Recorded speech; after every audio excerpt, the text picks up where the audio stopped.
Ini selamat datang di Rumah Seni Pecantingan. Saya Jumaadi. Ditanya sedang ada kegiatan apa di Rumah Seni Pecantingan ini. Ini gawenya itu sebetulnya open studio. Gitu loh. Jadi studio itu tempat atau rumah kurang lebihnya di mana kreativitas itu terjadi gitu loh. Jadi sebetulnya bukan pameran. Open studio itu artinya biasanya yang namanya studio itu tempat seniman itu berbicara atau berproses sehingga melahirkan karyanya. Nah, ini open studio itu dibuka untuk audiens melihat itu. Tidak melulu melihat prosesnya atau berprosesnya, tapi juga melihat jejak-jejak atau hasil karyanya yang selama ini sudah dibuat. Tidak melulu juga karya-karya itu dibuat di Rumah Seni Pecantingan. Ada yang dibuat di studio masing-masing. Cuma kami semua ini sering bikin kesenian di sini. Kurang lebihnya begitu. Jadi ada 3 tempat atau 4 tempat yang fokusnya pada rupa, yaitu seni rupa. Di sini ada yang ruangan sekarang kita ini ruang utama. Di display karya Mas Mujib dan juga Mas Obi. Yang sebelah situ tuh studio beneran, tempat mencetak seni grafis. Yang di sebelah sananya lagi, belakangnya tuh lorok itu, namanya bangunannya lorok. Nah di sana itu di display karya-karya hasil daripada proses grafis itu. Kemudian yang di rumah Suro itu khusus karya saya dari masa ke masa. Banyaknya yang karya nggak jadi, mau saya selesaikan. Kebanyakan begitu. Saya ambil dari beberapa studio lain, juga nggak di sini, tapi juga ada yang di sini. Jadi di Rumah Seni Pecantingan ini kita ketemunya itu udah pada dewasa, gitu loh. Nggak waktu di kuliah, kecuali Mas Obi dan Mas Damis ini misalnya. Terus generasinya juga kita lintas. Saya dengan Pak Toho ini ketemu sejak SMA. Jadi kita lintas gitu aja. Kita disatukan oleh satu payung gitu loh, satu atap. Kemudian coba mencari cara-cara untuk menemukan persepsi atau kekuatan satu sama lain ini untuk tetap menjaga stamina berekspresi kesenian. Terutama tidak melulu seni rupa sebetulnya. Kita kebanyakan waktu ini dipertemukan saya dengan Pak Tohek misalnya. Itu seninya seni berkebun gitu loh, dan membuat bibit, memangkas ini, merawat itu. Sama Mas James, Mas Obi ini, sama Bella juga, itu utamanya kita dalam satu seni pertunjukan sebetulnya, yaitu teater bayang-bayang gitu. Bahasa Inggrisnya itu shadow puppetry. Nah, kita sendiri bilangnya itu grupnya menjadi shadow factory. Pabrik ayang-ayang bahasa Jawa itu. Kalau sama Cak Mujib ini karena kita sama-sama pelukisnya. Dasar saya pelukis dan Cak Mujib juga. Nah itu banyak kita ngomong ya bahasanya ya bahasa lukis, ya garis, bahan kanvas atau bahan kertas atau menggunakan cat apa gitu. Nah itu pameran di sini tuh terbukti oleh itu. Dalam open studio ini kita juga menyadari bahwa kita itu mempunyai apa ya, satu visi. Kebanyakan karya kita itu terinspirasi oleh alam. Iya. Nah, oleh lingkungan hidup, lingkungan alam dan juga lingkungan manusia sebetulnya. Tapi itu nggak bisa dipisahkan juga antara lingkungan alam dan lingkungan manusia. Tema daripada open studionya itu karena bertepatan dengan Hari Keanekaragaman Hayati Dunia, maka kita sebut temanya sebagai pekarangan, di mana di kawasan urban seperti Sidoarjo ini, ya di pekarangan itu tempat keanekaragaman hayati ini, di mana ada jamur-jamur yang unik itu tumbuh, di mana ada kadang-kadang di rumah orang di belakangnya itu ada pohon kepuh, kemudian lahirlah kepompong, lahirnya kupu-kupu yang sangat unik dan beraneka ragam, tapi di kawasan urban utamanya. Disebutlah oleh Mas Obi ini kuratornya sebagai temanya itu pekarangan. Satu konsep tentang bagaimana orang Jawa itu menciptakan ketahanan pangan dan ketahanan hidup sebetulnya. Nah, ketahanan hidup inilah yang hendak kita serap, daya hidup ini sebagai keberlangsungan untuk proses berkreativitas. Karena kita menyadari bahwa kesenian itu adalah komitmen panjang dalam kehidupan. Diperlukan stamina yang sangat-sangat panjang. Itu terbukti gitu loh. Kurang lebihnya dasarnya Open Studio itu mempunyai rasional atau latar belakang demikian. Gitu Mas Damis ya. Iya. Mungkin menurut Pak Sofi sebagai kurator menggodok ide soal pekarangan itu ya apa Mas? Jadi Pak Sofi memang kok iso sampai ke ide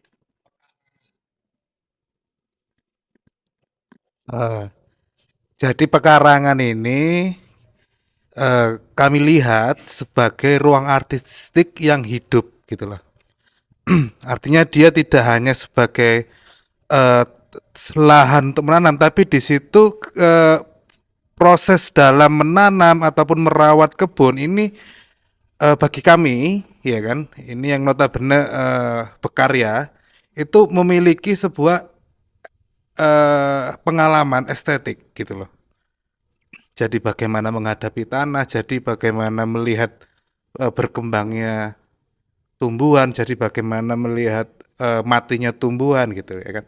Nah di satu sisi pun juga kita apa namanya, cahaya itu pun juga kan menjadi siklus dalam ini tadi, organisir sebuah ekosistem tumbuhan gitu loh ya kan. Nah itu.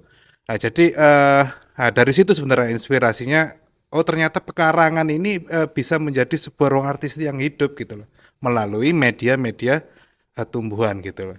Di satu sisi pun juga pekarangan ini pun juga bisa bermanfaat sebagai ladang pangan, ya kan. Meskipun itu sifatnya kecil gitu, tapi setidaknya dia bisa memiliki kebermanfaatan seperti itu gitu. Iki Mas untuk pemilihan media tadi Mas. Dalam pojok emane. Saya saat di tadi kan ada yang media dari Bukit atau Sabdon itu tadi. Eh, Itu ya apa milih akhirnya mengkurasi media itu. Kalau hubungan sebenarnya gini. Jadi konteksnya ini di Rumah Seni Pecantingan ini kan kita sedang membangun sebuah proyek yang environment sebenarnya, eh, berhubungan dengan lingkungan gitu loh. Outputnya adalah kesenian gitu loh, ya kan. Nah, jadi dari apa aktivitas kita, kebersinergian kita dengan alam itu menjadi sebuah bentuk karya seni. Yang pertama itu. Yang kedua adalah yang tadi pekarangan tadi, yang ketiga adalah open studio gitu loh ya kan. Nah, itu jadi ada 3 subbagian dalam kuratorial di peristiwa kali ini gitu loh ya kan. Nah, kenapa itu hubungan dengan grafis? Nah, karena kebetulan juga kita di sini berproses juga eh, sebuah karya grafis gitu loh. Lagi mengembangkan gitu loh ya kan. Jadi bicara tentang bayang-bayang itu kan sebenarnya eksplorasi jauh lagi ya dari model grafis sebenarnya gitu loh. Jadi ada bentuk cetak bayangan dan segala macam itu. Nah itu jadi dari situ coba kita elaborasi lagi, meruntut. Oh ya ternyata ini bisa kita membawa model ini ke bentuk grafis gitu loh. Nah itu kalau bicara tentang konteks grafis. Tapi kalau dilihatin ada pameran grafis, memang dari tanggal 22 kemarin kita publikasikan di sini sedang ada open studio dan juga workshop tentang grafis gitu loh ya kan. Nah, pengertian workshop di sini adalah bukan model kelas gitu, tapi adalah model bagaimana kita membangun karya bersama gitu loh. Ya. Publikasi ini memang tertulis di tanggal 22, 23, 24 sebagai workshop itu karena di tanggal 25 kita ada agenda presentasi pertunjukan dari teman-teman SKW dan juga dari musik patrol teman-teman dari Wage itu, ya kan. Wayang Kawak Sidoarjo. Nah itu. Nah terus di tanggal 26 ini kita presentasikan juga hasil dari workshop selama 3 hari itu gitu loh. Ya, sebenarnya itu pun juga ada proses-proses sebelumnya juga sebelum jadi nggak hanya 3 hari itu aja sih sebenarnya. Jadi iya hampir sebulan itu juga kita berproses untuk itu gitu. Nah jadi sebenarnya secara publikasi tertulis di situ 22, 23, 24, 25 gitu ya kan. Nah, tapi sebenarnya secara keberlangsungan ini ya sebenarnya masih bisa dinikmati gitu loh. Nggak tahu sampai tanggal berapa gitu ya. Iki Mas, melalui kegiatan ini satu tawaran ide apa sing ingin disuguhkan untuk kawan-kawan yang ikut workshop, terus kawan-kawan yang datang kayak menikmati ini, para pengkarya ini menawarkan satu ide apa Mas, kayak dipikir. Jadi salah satu tawaran yang mungkin coba kita tekankan adalah tentang aktivitas studio sebenarnya gitu loh. Jadi dalam karir seniman keberadaan studio itu menjadi tempat yang sangat penting gitu loh. Karena di studio ini kita bisa sangat subjektif, kita bisa sangat privasi, kita juga bisa sangat mau ngapain deh gitu ya kan. Itu bisa terserah kita gitu loh.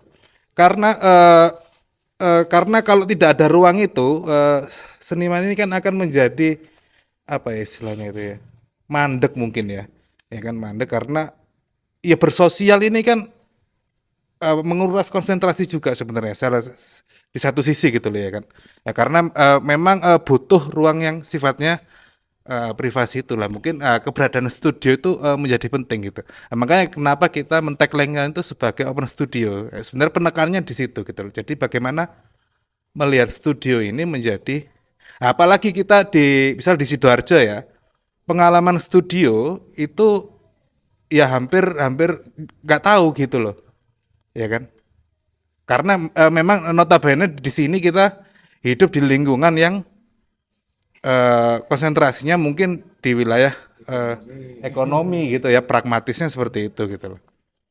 Nah makanya keberadaan studio ini menjadi penting gitu. Jadi ingin menunjukkan proses dari penciptaan satu karya gitu Mas. Iya proses penciptaan satu karya gitu karena sebenarnya studio ini sumber inspirasi lah salah satunya gitu.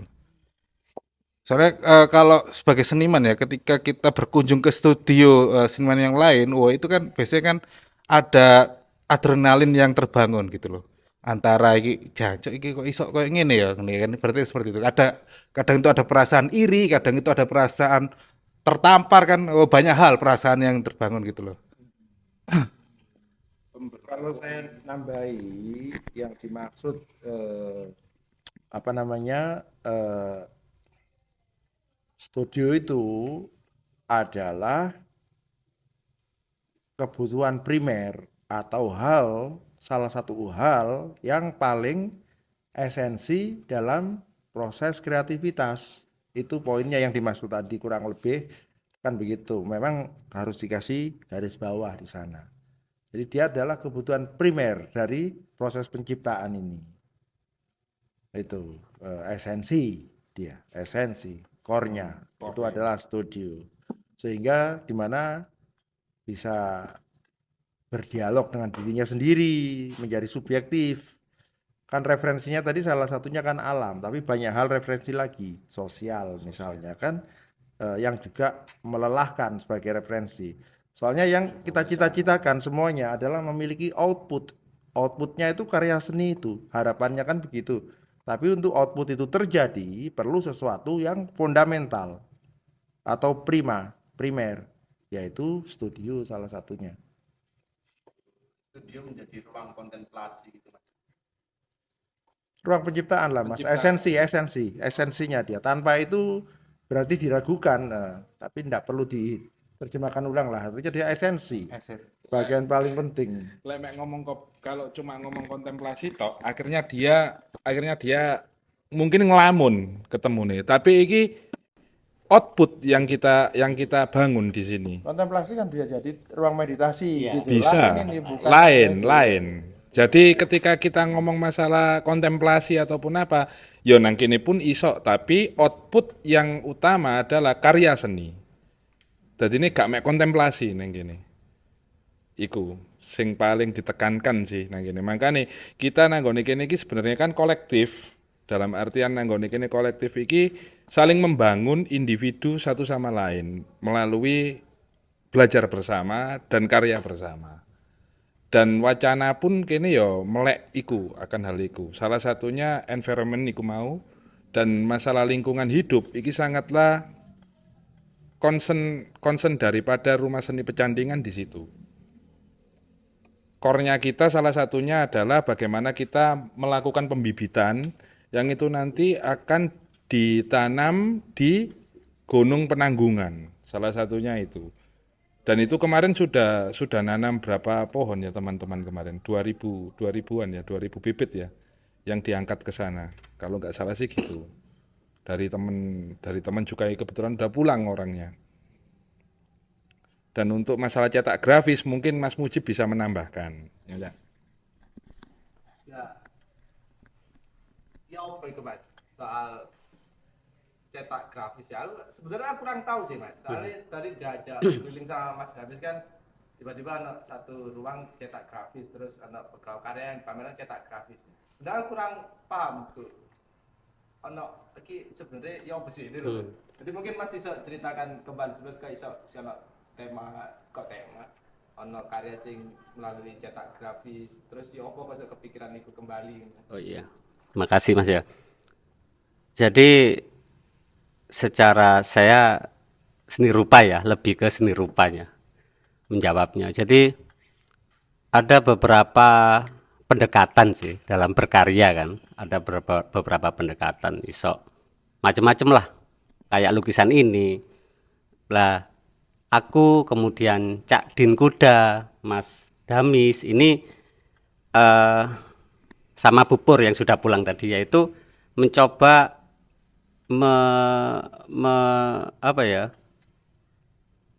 berkarya dengan pendekatan berbeda gitu Mas. Bukan berbeda yang seperti apa karena saya yakinlah semuanya paham soal print kan, soal cetak mencetak yang cetak dalam, cetak tembus atau apapun lah. Tapi ini kita belajar cetak yang paling dasar sebenarnya, yang bisa digarap dimanapun, tidak perlu mesin, tidak perlu yang secara umum kalau fabrikan screen, rakel atau apa, kita memakai bahan yang siapapun bisa bikin di rumah, Mas. Nah, ini salah satu teknik pendekatannya kan dengan cutting kan, jadi film digambar, kemudian di cutting, kemudian kita ambil negatifnya. Nah itu baru bagaimana cara mentransfer gambar ini ke media berbeda gitu loh. Ya, artinya hal ini juga kita omongkan waktu workshop kan. Mungkin secara umum orang mengira printing ya, cetak itu harus melewati mesin atau alat apapun. Enggak, di sini kami mencoba bahkan yang Pupur yang sudah bilang tadi dengan menggunakan stem dari daun yang diambil di sini gitu loh. Sekali lagi temanya kan keragaman hayati kan. Jadi opo sing iso ditransfer dengan bahan yang ada di sini menjadi karya cetak gitu. Jadi pembelajaran itu kalau saya ngomong mungkin kesederhanaan ya, artinya bukan yang seperti apa, artinya kita bisa berkarya dimanapun, tidak tergantung alat, bahan, tapi kita bisa berkarya gitu, berkarya seni gitu. Lagi Mas, secara subjektif sampai memaknai tema kali ini apa Mas? Keanekaragaman hayati. Tidak sing Mas Sofi tadi Pekarangan. Oh. Secara subjektif sampai memaknai itu akhirnya sampai menuangkan Itu. ide satu karya ya apa Mas? Yaitu pekarangan. Jadi sekali lagi kalau saya memaknai ya, tidak harus di studio. Kalau saya ya, ini hubungannya sama cetak ya, tidak harus di studio cetak yang secara umum orang memahami harus dengan alat ini gitu ya. Jadi kita bisa mengambil alat dan bahan di sekitar kita, di pekarangan kita, di lingkungan kita seperti itu. Jadi tidak harus masuk ke studio secara umum ya, bisa. Dan itu memang di awal-awal kita sudah omongkan bahwa kalau kita melewati print, ya maaf sudah banyak. Mungkin masa produksi Bandung, Jakarta, Malang, mereka sudah melewati itu. Fabrik kan. Tapi ini bagaimana mengaplikasikan atau menggunakan pekarangan sebagai senjata, gitu Mas. Mungkin ini aja Mas. Terakhir dan mungkin bisa dijawab satu-satu lah ya.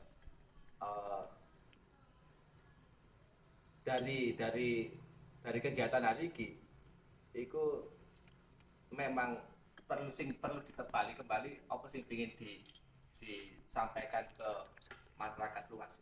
Satu-satunya nggak apa-apa masing-masing sebenarnya. Dari kan subjektif pengkarya masing-masingnya ya nggak apa-apa. Setiap pengkarya itu dari kegiatan ini ingin menyampaikan apa sih kepada orang-orang yang datang yang menikmati karya-karya itu. Oke. Kalau saya secara subjektif memandang dengan tema tadi apa pekarangan.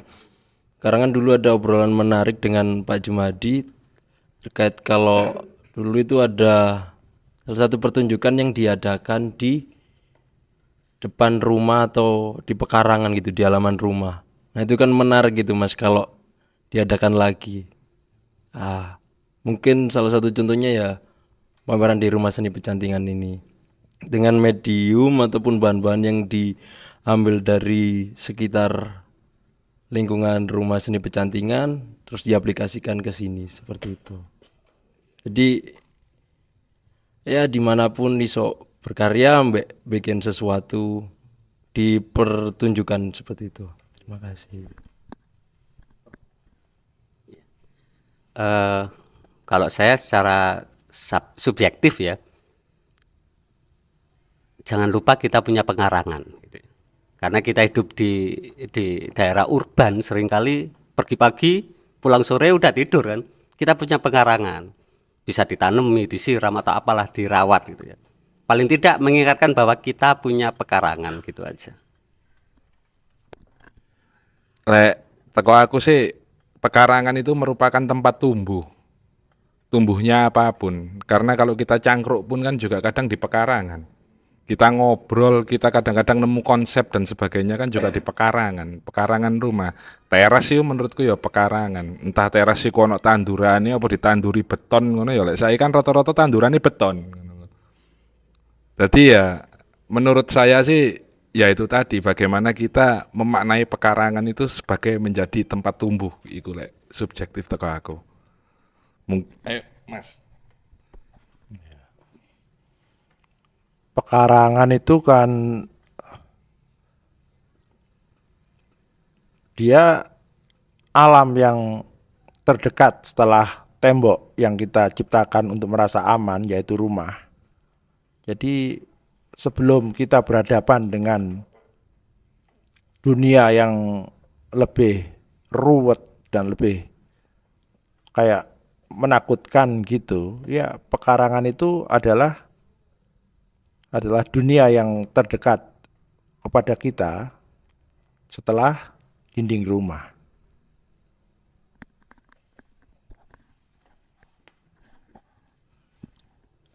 Jadi pekarangan itu seperti jeda dia ya kan, antara istirahat dan aktivitas gitu loh. Jadi pekarangan itu menjadi oase gitu ya.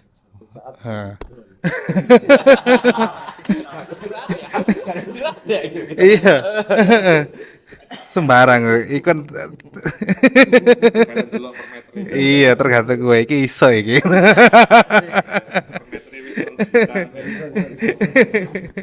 Ya, jadi seperti itu.